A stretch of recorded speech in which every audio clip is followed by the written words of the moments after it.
Hi havia una vegada una nena que tenia fama de ser molt astuta i sàvia i un jutge la va voler posar a prova. Li va donar 3 grams de raïm al seu pare i li va dir que els portés a la seva filla perquè n'extragués 300 litres de vi per al dia següent. El pobre home va tornar a casa abatut, decebut i trist, però la seva filla el va animar. Li va donar 3 trossos de fusta i li va dir que els donés al jutge i que li demanés que amb ells li fes una premsa per poder premsar els 3 grams de raïm.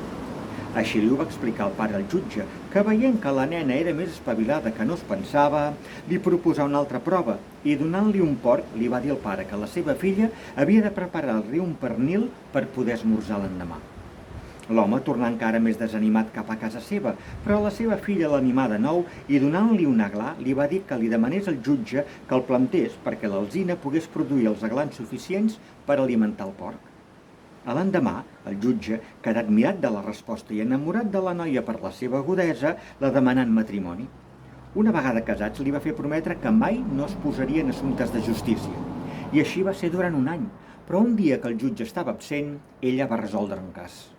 En tornar el seu marit es va enfadar molt perquè ell havia trencat la promesa i pensava que ara la gent pensaria que la seva dona era millor jutge que ell mateix. Li manà anar-se'n de casa i que s'emportés el que ella més estimés.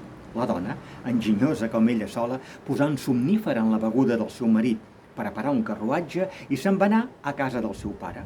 Un cop allí, posà el seu marit al llit, s'assegué al seu costat i esperà a que es despertés.